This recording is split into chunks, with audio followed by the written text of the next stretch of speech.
greetings. Hatep and Ma'at. That means I'm offering you truth. I am Sanetem As, Neferka Heteru, aka Nef, and I want to welcome you to another episode of Taboos. If it's your first time here, welcome.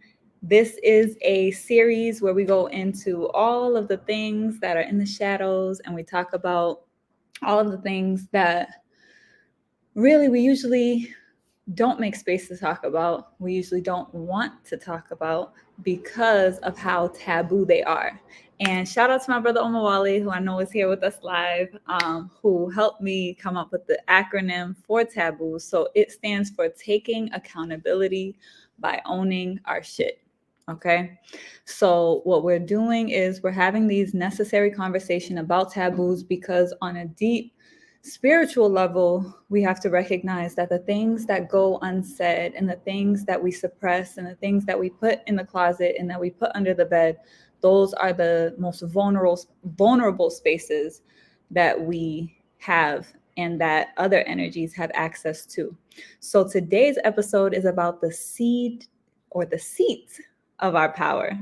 See, and I was debating between if I should say the seed of our power or the seat of our power.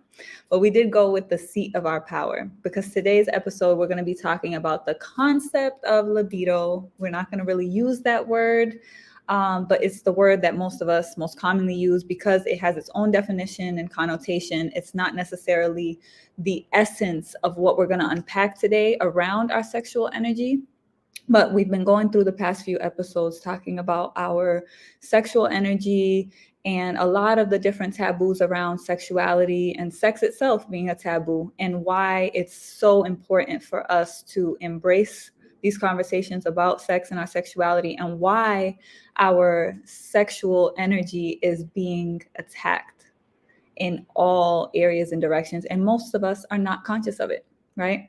So if you are returning, I want to welcome you back. If you are here with us live, please tune in to the chat. As I said, Brother Omawale is here with us. So welcome. Glad to have you. If anyone else is here, please feel free to engage with us in the chat. I am going to drop the link into the chat once we get halfway into our stream. So if you want to join the conversation, you can actually come into the studio with me and we can actually engage in dialogue and have a conversation. Now, I know that some of these topics are taboo, so usually people don't want to come in, but I do encourage, emphasis on the courage, people to engage and actually be a part of the conversation because the more light that we shine on these topics and the different angles that we look at it, because we each have a different perspective, is more beneficial for us all. Okay, so that being said, I want for those who might be here for the first time to know about Tehuti Ma'at. So I am a sacred wisdom keeper of ancient Kemetic sacred science. I'm also a farmer, a revolutionary, a healing artist, singer, and many, many other things, right? But in the capacity that I'm here right now is really in my priestessship as a high priestess of ancient Kemetic sacred science. And I find that the work that we're doing virtually is also ritual work. So I honor and I acknowledge the fact that anytime we're talking about anything spiritual, we can't remove the ritual from the word spiritual, right?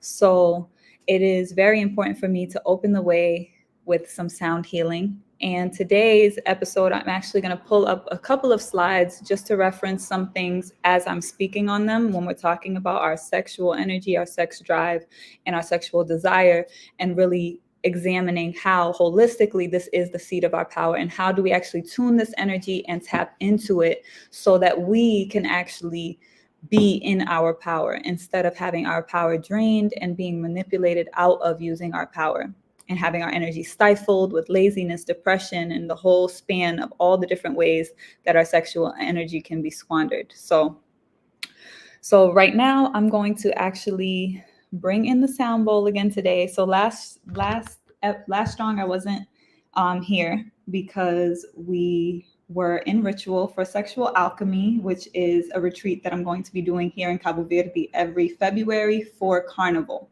February, March, depends on when Carnival falls, because Carnival is always 40 days before Easter. So next year, the dates are coming out. It's going to be the end of February into March.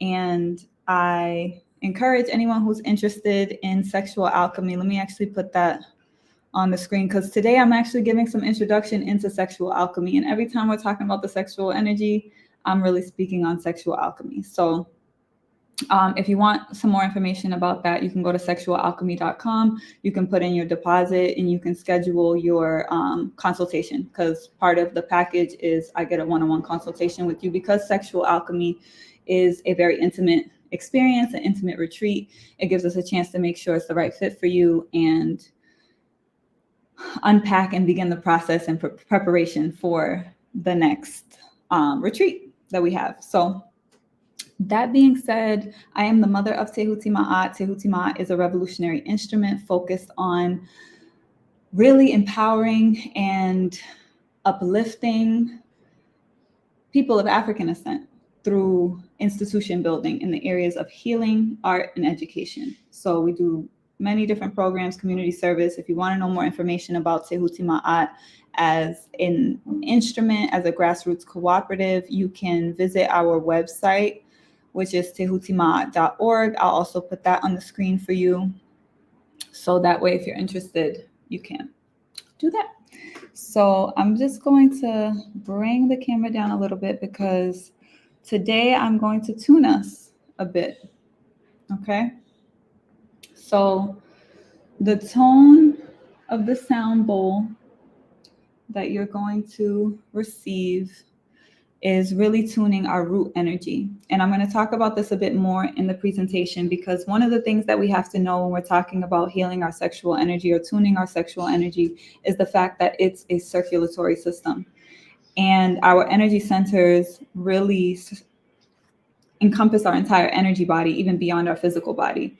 But our emotions vibrate at different frequencies, and that moves throughout our bodies. So from all the ancient sacred sciences, there are specific harmonic tones that go with each of our energy centers. And this energy center that we're covering today is the root.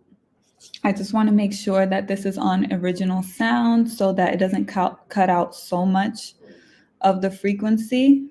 All right, it's on echo cancellation. So I'm going to remove the echo cancellation just so that we can hear the tune very clearly. This is the note of C, okay? And this tunes our root. So if you don't know much about the crystal sound bowls and how they work, they tune our energy because they are vibrating at a resonant frequency that is in alignment with the natural world, right? And specifically with that particular energy center. So each sound bowl at a different tone is tuning a different energy center, okay? And our root is really the seat of, or the base of our energy center. So it's where our most primal energy lives. It is where the desire and the impulsive energy and just the pure source of energy comes through. Okay. I'm just going to ask you to just be present with the sound bowl and take note of whatever comes up for you. Okay.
Give thanks.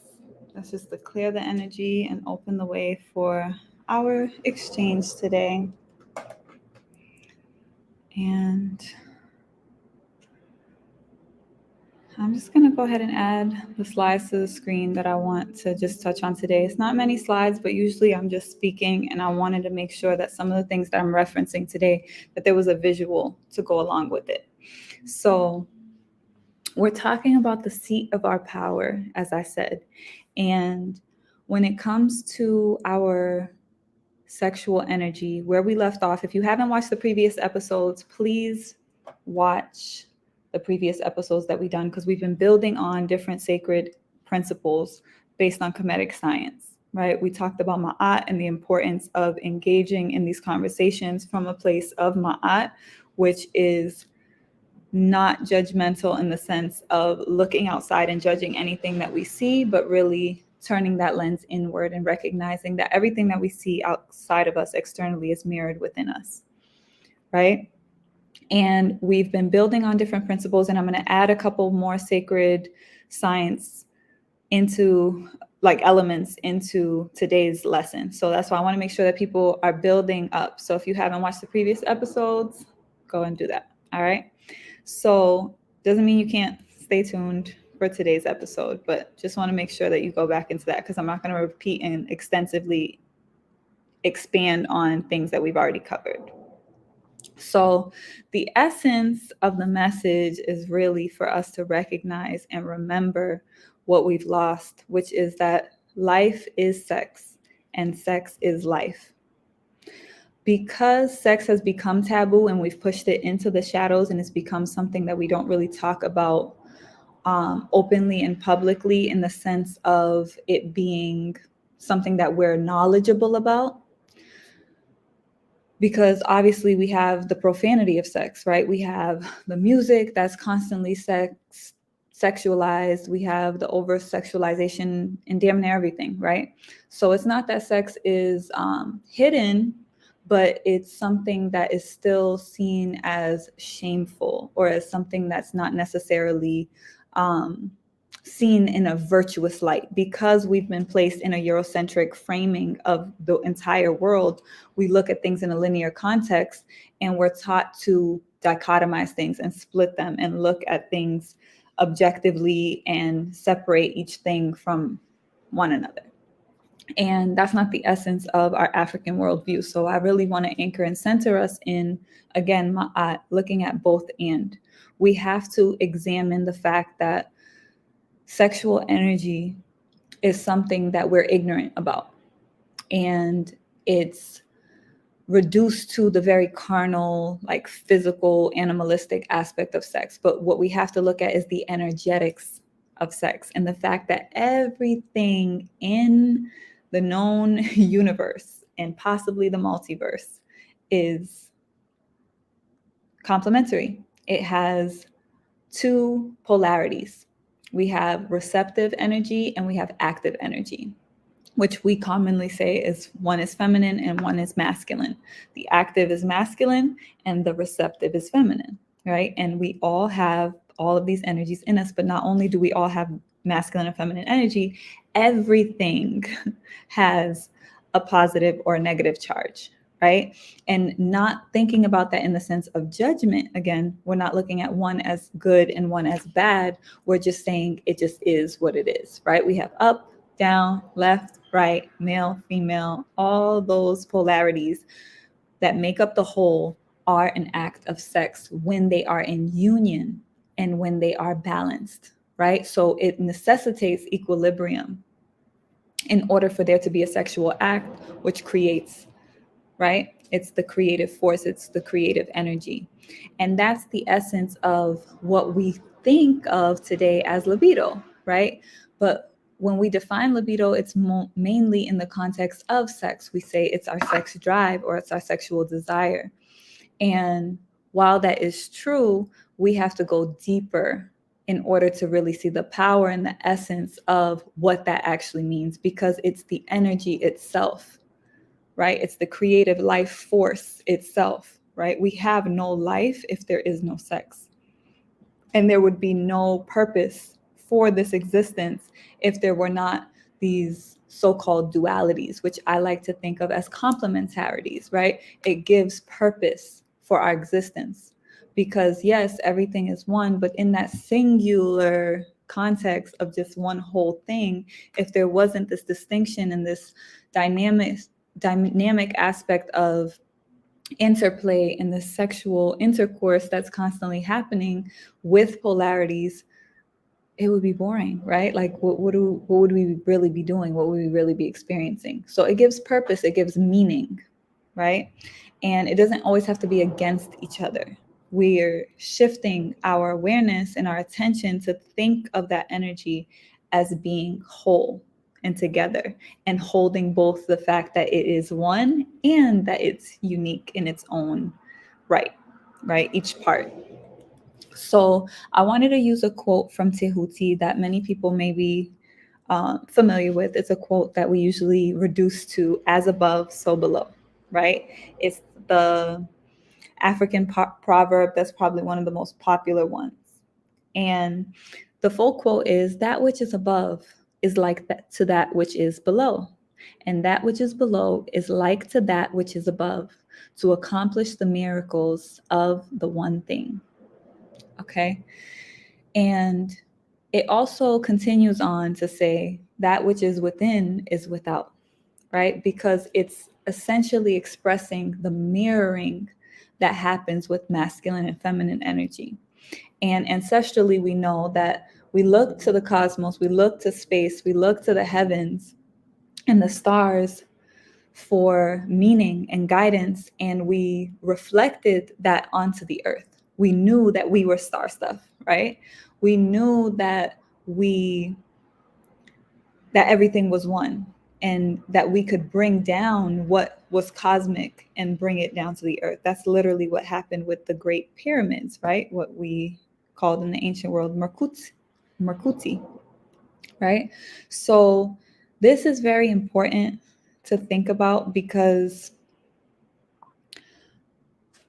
when we're looking at our sexual energy, the only way that we can truly understand it is by knowing and honoring these polarities within ourselves. Okay, so today I'm going to examine that from two different angles, and they're going to be inverted, right? One of the biggest inversions that we're experiencing right now, as far as them flipping things upside down and inside out, and changing things from our ancestral cosmic perspective, particularly in Kemetic science, the earth was seen as a masculine energy and the heavens was seen as a feminine energy. And I'm going to go into that because I'm going to show the image of Nut and Geb, which is the earth and the heavens. Okay. Now, these two principles are very significant because they're showing the mirror energy. In Kemetic science, as I said before, you always have complementary energies. You have the masculine energy and the feminine energy. It's always a couple, because without a couple, you cannot produce life. So that's, again, is why that sexual act is so important, because we have to recognize that the pleasure and the fuel of the energy is driven by a primal instinct to reproduce, to continue, right? To live, to proliferate life. So that's why we have the incentive to the desire, right? It feels good. So when it comes to the modern world, we're told that the earth is a feminine principle, and we say Mother Earth, and they say that there's a Father God in heaven. So we think that there's a male principle above and a feminine principle below. And that's a complete inversion. And part of our healing process is to reverse that back, because we're coming back around to another cycle. So in the ancient world, we had a 26,000 year calendar because we overstood, right? We deeply comprehended the fact that everything moved in cycles. And because African people had been traversing the earth for so many millions of years and connecting and synchronizing with nature, we were aware of these larger cycles that took place. And you see that spread through from the seed of Africa through all the indigenous traditions all over the planet. And one of the keys to recognizing the tilt or the shift that's happening right now in the energy that's changing, right? We've had a dominantly masculine expression of humanity on the planet, right? It's a patriarchal system. Everything, capitalism is very active. It's about producing, it's about pushing, it's about doing. And feminine energy is about resting, relaxing. Feminine energy is receptive. It allows things to come to it. It's not forced. It's not hustle. So as we're shifting back into balance from this degenerate cycle, we have to embrace more of the feminine energy. And that includes whether you're a male or a female. The entire planet is healing and it's reverting itself back to a balance of the masculine and the feminine. So because there's an overemphasis on masculine energy, what brings the balance is the feminine. The first way that I'm going to describe this is through the depiction of the tree of life. So what you see on the screen is a ceiba tree.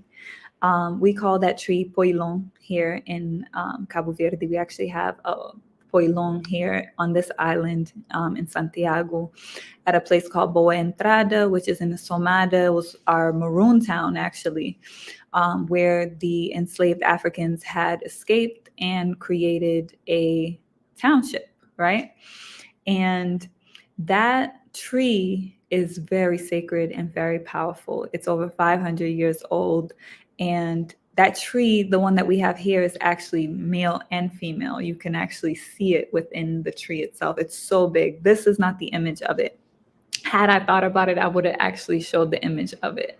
But I will put that on the Instagram. So if you stay tuned for that, or even in the link in the description, I just recently created a personal Instagram, so you could take a look or follow that, because I'm definitely going to post the picture of me at the poilon, so you can see how big it is.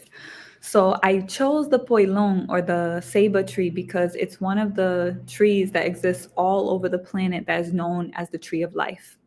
Okay.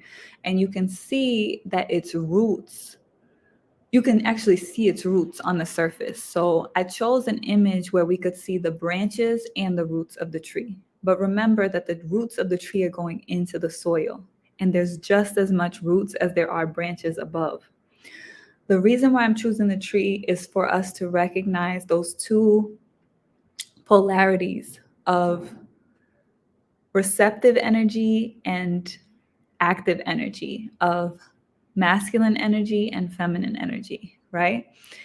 And I want you to think of the active part, which is the masculine part, as what's above the ground, the trunk, the stems, the leaves.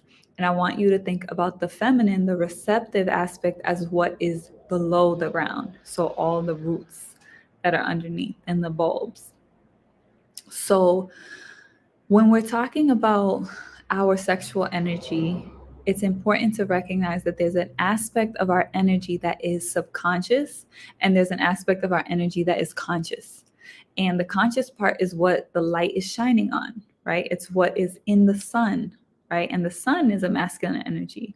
And the moon, which reflects the sun, is a feminine energy. So, and this again spans across all spiritual traditions. The lunar element is feminine. Now, in Kemetic science, we also have some lunar principles such as Tehuti, Kansu. Those are masculine. But nonetheless, they're depicting specific aspects of a feminine overarching energy, because everything has both.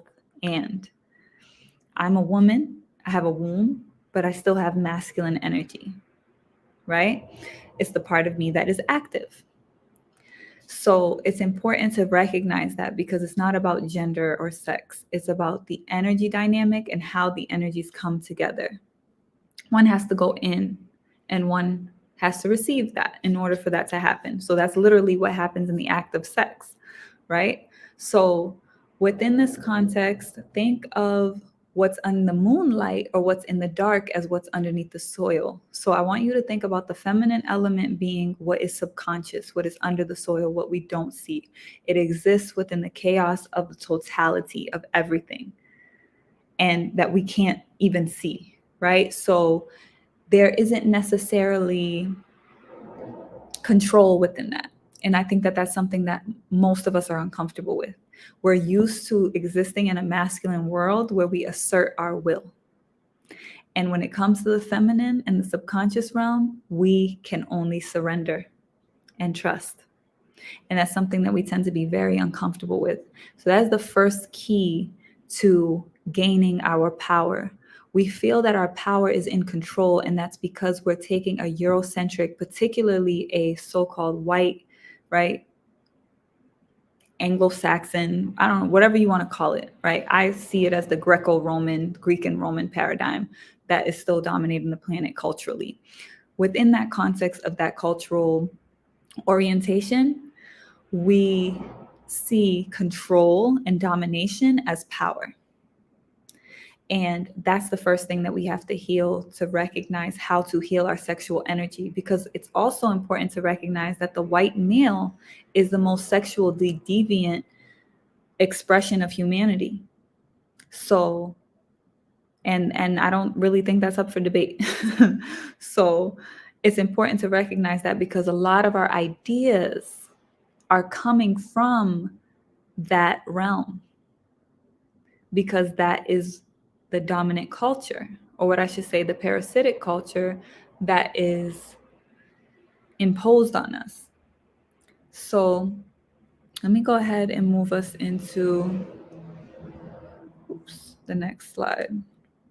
So I talked about Nut and Geb.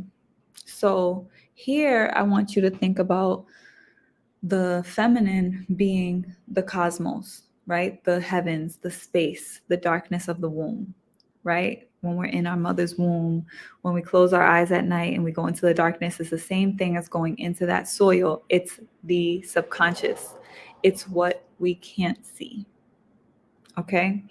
What in the mythology of Nut and Geb, they're obviously counterparts, but you have this paradoxical aspect to it, right? There's a paradox of the atmosphere, which you see in both images, Shu with a feather, the ostrich feather in the center, holding up the mother, Nut, or separating or connecting, which is the paradox. It's separating and it's connecting the heavens and the earth. Because sometimes in the mythology, it is said that Shu and Tefnut, which are the two counterparts, masculine and feminine aspects of the atmosphere, one is dry and one is moist, those elements are seen as the mother and father of Nut and Geb, but they're also seen as the daughter and son of Nut and Geb. So it's a paradox. And that's the key right there. This is very significant and very symbolic. And that's the thing about sacred science. It, depending on where you are with your consciousness, is how much you're able to digest from the symbolism within it. And that's how it protects itself, right? So think about this symbolically. That's something that we have to exercise. And that's why we have to embrace the feminine mysteries, because the feminine surrenders to symbolism, which permeates beyond our conscious mind, right? It goes deep into our subconscious. So Nut is the night. It's where we get the word night from. So Nut swallows the sun every night, and the sun travels through her body, and she gives birth to Ra, the sun, every day. But the sun, Ra, must go through 12 hours of the night before he is birthed back out from her womb. This symbolism is very significant for us to recognize the power of the interplay of these two energies and what it represents. So when we're dealing with the root of our energy center, which I'm going to go into, we have to begin with the density, which is the underworld, right? The heaviness. So sometimes when we say light, we're talking about the light like that shines, but sometimes we're talking about light like the weight. So I want you to think about this in the context of both and. Now, the underworld in the ancient context in the Medu Neter is called the Tuat. The Tuat, okay? And the Tuat is the darkness. It's also called sometimes Amenta within a particular context, which is seen as the West, because remember, Ra, the sun, goes to set in the West, right?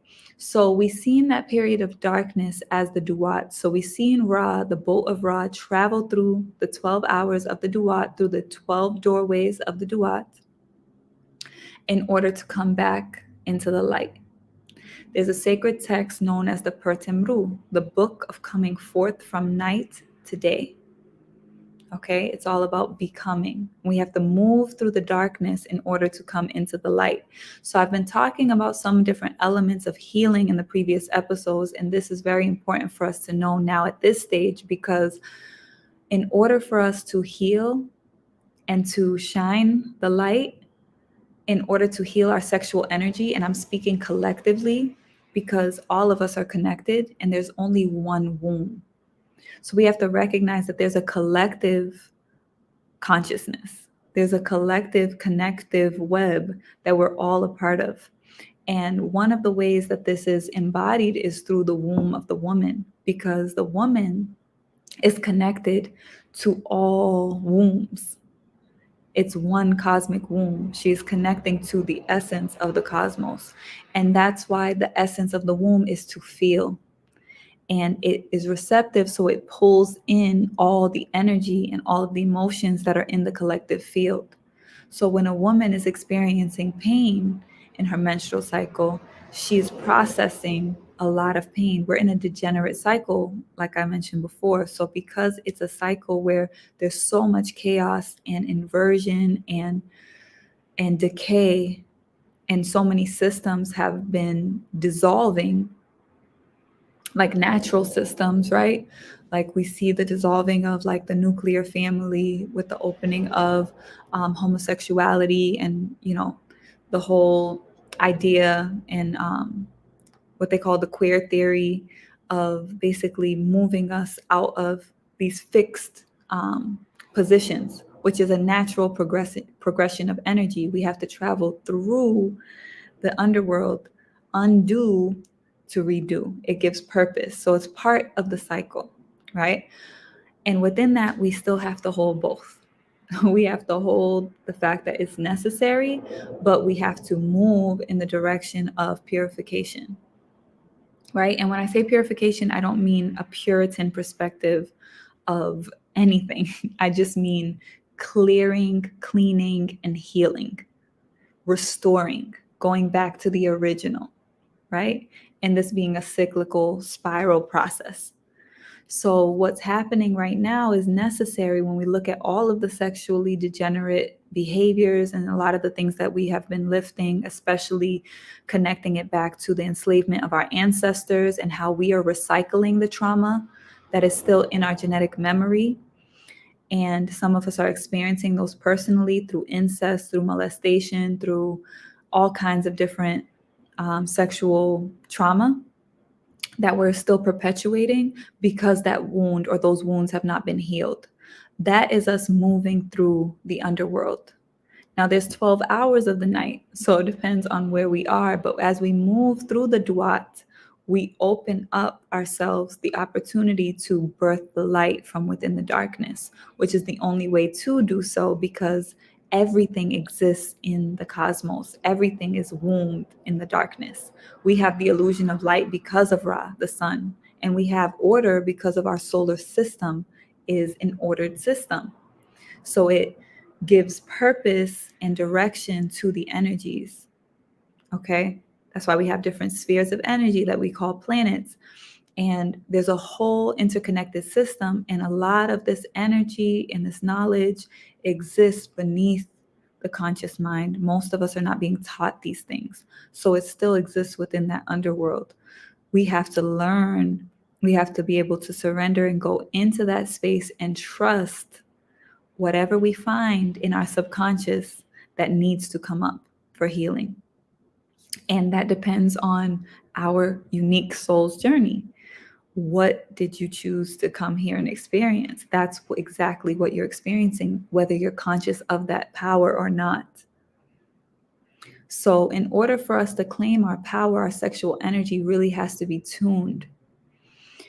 And in order to tune our sexual energy, we have to go into the womb. We have to go into that surrender, into the darkness, and we have to feel our emotions. We have to process all of that stuff out so that we stop recycling it. And this is where sexual alchemy comes into play, because if life is sex and sex is life, that means that everything is based on our life force, which is our relationship to our sexual energy. So when you see Newt swallow the sun then has to travel through those 12 hours of the night. And I want to connect that directly with our 12 main energy centers from the Kemetic scientific standpoint that I've created through synthesized into the sexual alchemy medicine. For today, we're going to focus on the 7 main energy centers that most people know of that are housed in the physical body. Now, in Meru Neter, the energy centers, we usually know, many people know them from their Sanskrit terminology, which is the chakras, right? So a chakra is an energy center. In Meru Neter, it's an arit, right? And if we're talking about chakras or energy centers, plural, then it's aritu. So you add the U to make it plural. So we have 7 aritu that are the main ones that most of us know about. And in Kemetic science, there are 12. And this also correlates with the 12 hours of the night. Okay? I'm not going to get deep into that. Again, if you want to do some sexual alchemy work, I do highly recommend that you contact. Let me see if I can. I don't know why this is doing that. Sorry, it's glitching over to my iPad. So welcome, Sister Simone. Glad to have you. I'm glad you're here. Remember, you're never late. You're always on time, even if you're behind schedule. So you get here exactly when you need to. And you can always catch the raw play. But I wanted to put on the screen for anyone who is interested in working with me around sexual alchemy, because this gets very deep. And because it is sacred science, it's not something that I'm going to openly just share all of the elements of, because we really have to be able to carry this wisdom. It's not to be taken lightly. So what I'm sharing right now is more of a basic level, but in order to apply it to your own life, and I love to coach you through that and like really unpack things without the shame and the guilt and all of the things that tend to keep us back from ourselves. And with that guidance within ourselves, we don't psych ourselves out.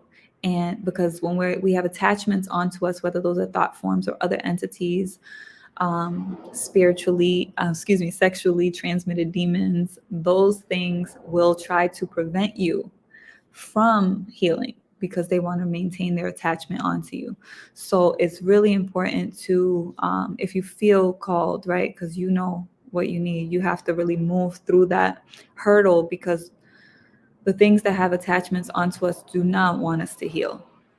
So you have to really empower your higher self to be able to, step into that healing.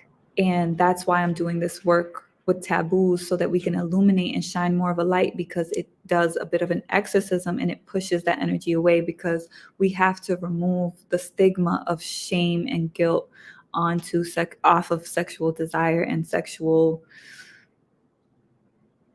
energy, period. Okay, so anyway, if you're interested, you can email grow@tuatimat.org. You can text 646-883-MAAT, and you can click the links in the description, because if you want to book a consultation, you can directly do that on coinsandcaris.com too. So that being said, we're going to just go back into the Aritu and look at these 7 main energy centers and how they each have a particular vibration. As I told you today, we just did the root, which is the red. That's the base, the bottom energy.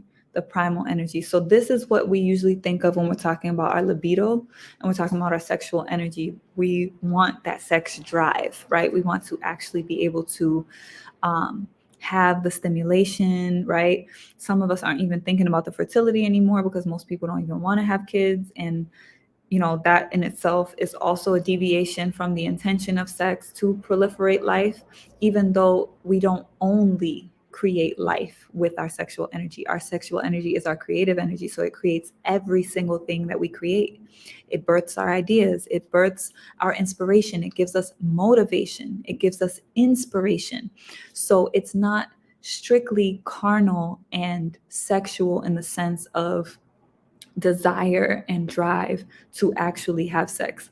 One of the things that I think is underneath the surface that is not usually addressed when it comes to sex drive is when you think about all of the synthetic chemicals and drugs that are being created to stimulate sex drive, it's very important to recognize that when we're taking in any synthetics, we're also adjusting our energetic frequency, and it's out of alignment with the natural frequency. When we're talking about tuning our energy, we need to tune ourselves with natural frequencies. So there are herbs and different things. Like here we have an herb called larna, which is great for sexual energy, but there's so many different herbs and natural medicines. This is not going to be that episode. Again, if we work one-on-one, we can definitely talk about like what you can personally do, because it really depends on your particular situation, right? Because we're talking about biochemistry at that point, right? We're talking about literally looking at the chemistry of your body. It's important for you to get your blood work done. It's important for you to know what you're working with your hormones. If you're a female, it's very important that you know about your infradian rhythm and how you're moving through your cycles and doing your cycle tracking so that you can be more familiar with your biochemistry and the way that your infradian rhythm is flowing, so that you know exactly where and how you need to adjust. So it's not just, take these particular herbs. Sometimes we tend to just like think that when it comes to natural medicine, we can just be kind of like loose with how we prescribe and take those things, but we need to take those things just as serious. All of the sacred sciences need to be taken with the same level of seriousness. And I mean serious, septet, the star, right? So when we're talking about seriousness, we're talking about cosmic alignment, right? Sirius or septet is the sun of our sun. It is our energy source. So when we're talking about channeling in our sexual energy, where's the source that it comes from or comes through? It is from the feminine. It's from the womb. It's from the cosmos. Okay. And that's why we have to recognize that even Geb is within Nut. The masculine energy is within the feminine. When you look at a child, a baby, a fetus being born, at first, the genitals are all female before the male genitalia begins to protrude and comes outward. It's all internal before it comes out. That's the big difference between male and female, right? The feminine organs are internal and the masculine organs are external. That's why our sexual drives are different. And that's a natural thing that we have to align and tune ourselves to. Because, as I said, we're in a patriarchal system where everything is hyper masculinized. We have to recognize that even our approach to sexuality is masculinized. I talked about this in some of the previous episodes about the hypersexuality that we're seeing with females is based on a masculinization of sex. The feminine energy is receptive. It's mysterious. It pulls energy in. It's not overt. So when we're looking at these expressions of hypersexuality, they're inherently masculine. So we have to think about tuning our sexual energy by aligning with our natural biochemistry, our original nature. That is the key to tuning our sexual energy. And from there, we can tap into the full power that the sexual energy has, because it is what allows all of the energy to circulate through our bodies. Now, because most of our energies are stifled because of having sex, loosely without, loving, intimate connections and relationships, because there's, epidemic levels of disease, that are transmitted sexually. We're talking about a lot of sexual abuse. All of these things stifle our sexual energy. When the energy comes up from the primal root desire, right, and drive, and it rises up to the second level, which is orange, the sacral. Within the sacral space is where it begins to become purified. And when it's purified, it's filtered into motivation. It's filtered into the energy that can allow it to rise up and synchronize into the yellow, the solar plexus. The solar plexus is where we have our will, right? When the sexual energy is stifled and the energy, it doesn't rise above the will, because we're able to act and do things still, but it's only on the most mundane level. Like we can do things that are like, transactional commerce, right?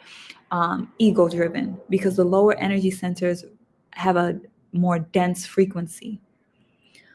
The higher up we get up our energy centers, the higher the frequency, which is why the colors change.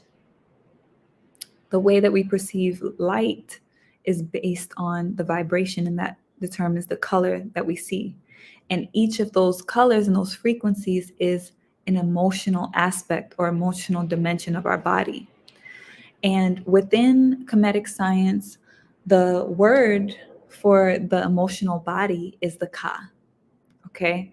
The Ka is our spirit, our emotional body, our senses. This is what makes us human. It's our sensation that is connecting both our spirit and our flesh. So when we emote, it's not simply something ethereal. We can feel it in our body. That's why usually a lot of emotions get stored within our bodies. So you have to pay attention when certain things are happening within your life and you're feeling things. You want to sense where you're feeling them. Where are they in your body? And when we're clearing out emotions and when we're talking about purifying and releasing, which there's a lot of that happening right now, for us all, the whole planet is healing. There's a lot of energy that's clearing away. So since we have a lot of energy that's clearing away, that means we have to be conscientious of how it's housed in our physical body. It is not separate.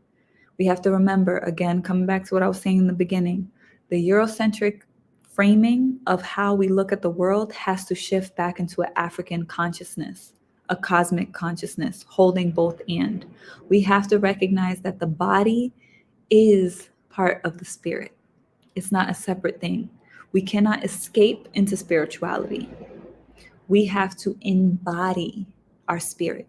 And when it comes to sexual alchemy, when it comes to sexual healing, and when it comes to honing and holding and utilizing the seat of our power through our sexual energy, we have to be present with our body. We have to be fully housed within our body.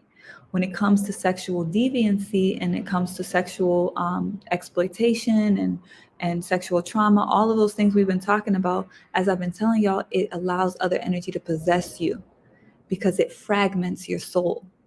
It splits things apart. And then you get into those other layers of those dense emotions, and those cracks are where those energies and those thought forms seep in.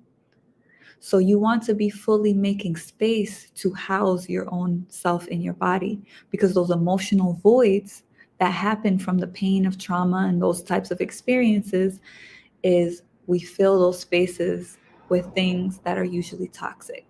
Okay? Those are addictive behaviors, addictive substances, and things that usually create more density because the entity wants to expand itself. Everything wants to live. Anything wants to live. You think one thought, that thought wants to live. That's why we have to be very careful of what thoughts and ideas we consume and put into our minds. Because when we're watching things online and we're seeing things, even if it's subconsciously through billboard ads and different things like that, through the music especially, which is the most potent because it has a vibrational signature, so it's penetrating into the subconscious. The subconscious runs the majority of the program. So that's why I'm telling y'all that the feminine is the key, because the subconscious is where most of our behaviors are coming from.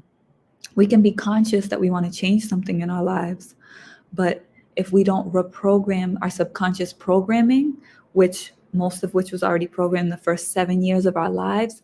That first 7 years, if you had a traumatic childhood, it fundamentally framed your condition and your subconscious behavior. So one of the main ways we can shift that is through repetition, because you're talking about deeply rooted programming, or going into the deeper levels of consciousness, right? You know, there's a lot of things you could do, like listening to affirmations in your sleep, right? When your consciousness is shifting through, alpha, beta, theta, and you go into the deeper levels of programming, you can also shift your subconscious through that. But sound, frequency, and vibration are the most potent ways to program the subconscious. So the music that we're listening to is always writing, it's signing a signature in your soul. Okay, so recognize that part. Now, again, I said the Ka is the spirit, is the invisible dynamic life force. That's the definition from the Spiritual Warrior Society. So this life force is emotional, it's sensory, it's connected to the body. So we have to be conscious of how we're connecting to our own bodies throughout the process. And I wanted to shout out Sister Simone here, because I did see there was a couple comments. I definitely did need to hear this information right on time. Yes, absolutely. So I'm glad you're here, sis. I'm also going to drop the link. If anyone wants to come in and join the stream, you can actually join the conversation. Just turn on your camera. If you want to tune in, I just dropped the link for you to join. And I want to talk about the Ka in relationship to the body a little deeper too, because the symbol for the Ka are the two arms raised like this, right? Oops, just like this, what you see on your screen. And this is a great posture for meditation, because doing meditative practices and breathing exercises, or what I like to call breath play, these exercises help you to program and also to cycle the energy within you. So that's a big part of sexual alchemy. It's a multidimensional approach. You take a conscious approach through the knowledge and the information.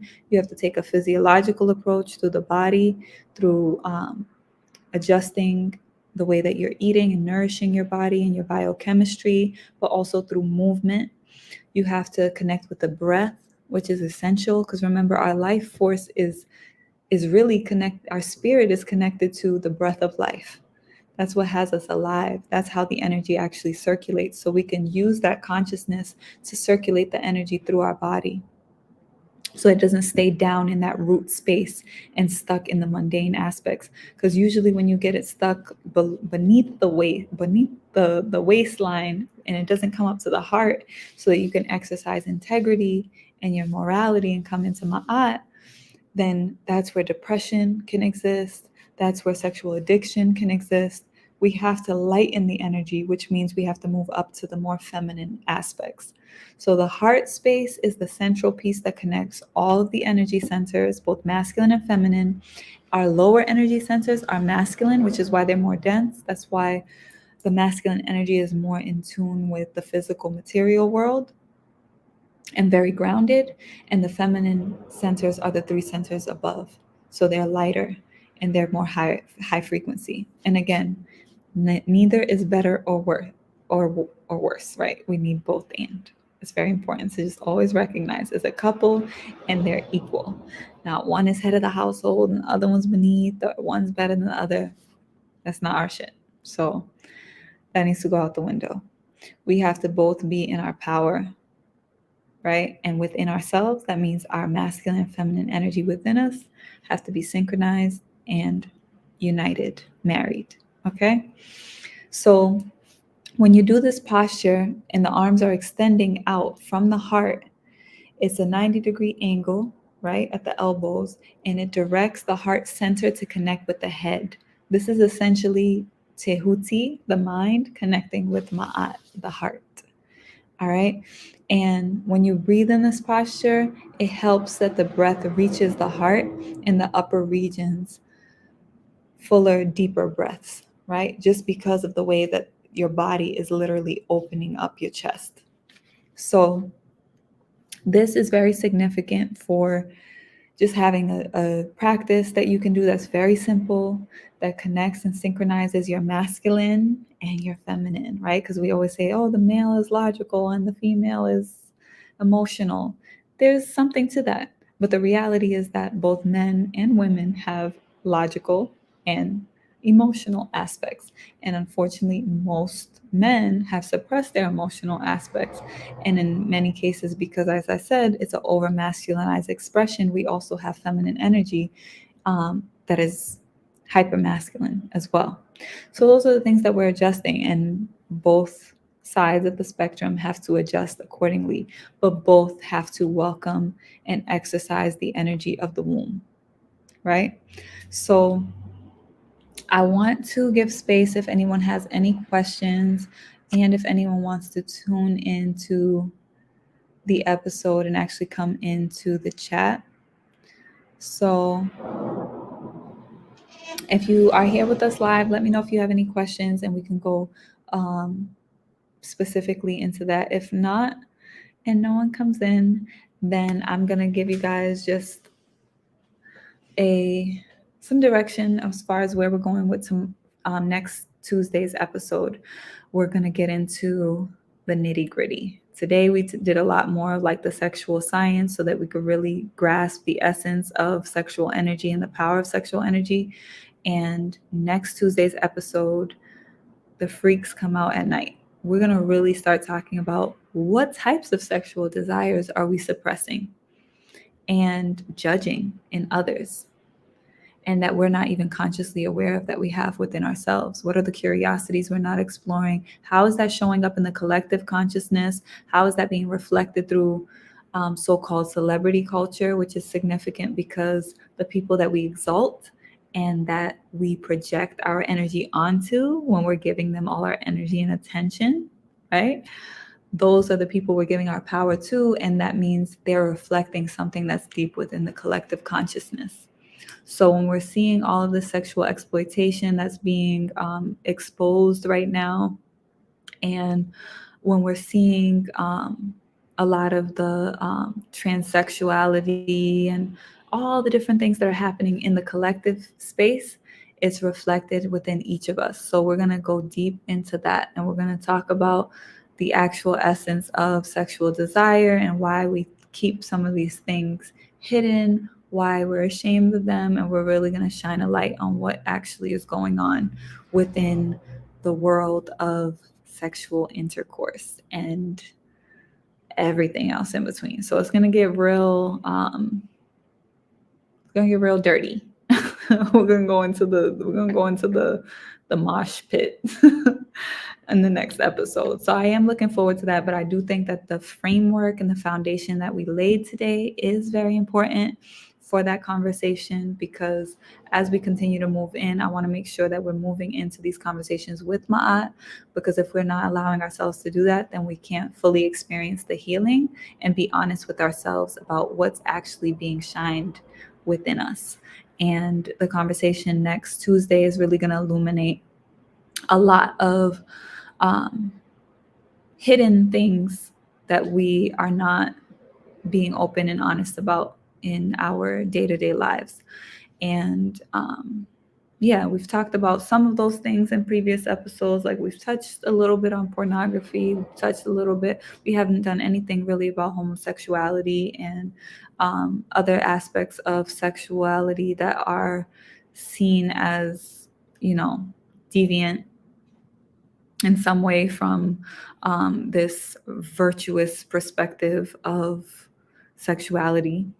And I want to make a distinction there because I use the word purify, and I want to make sure that we don't put purification within the same realm of virtue. Because again, virtue is the opposite of vice, and that comes from a Eurocentric framing of splitting things into two and saying that one's good and one's bad. And in Ma'at, nothing is ever always good or always bad. So we're not looking at it in the sense that purification is something that's always good. We're looking at the cycle that we're in right now, and we're looking at how do we claim our power. And the only way that we claim our sexual power is through purification, because when the energy has been densified, then it cannot circulate through our bodies and we cannot utilize that sexual energy. It is always going to be drained. You're going to be spending your money on all types of crap, right? Because the lower energy centers are the root. So that's our survival. It's our material connection to the physical world. So all of those things become ways that the energy begins to leak out. It leaks out through excessive sexual acts, through pornography, masturbation, all of those different things. Through hyper work, right? Like just working and not focusing on your emotions and processing your emotions. It creates a lot of toxicity, a lot of emotional constipation. So there's a lot of different elements to how the energy gets stifled there. So we'll talk about that some more in the next episode.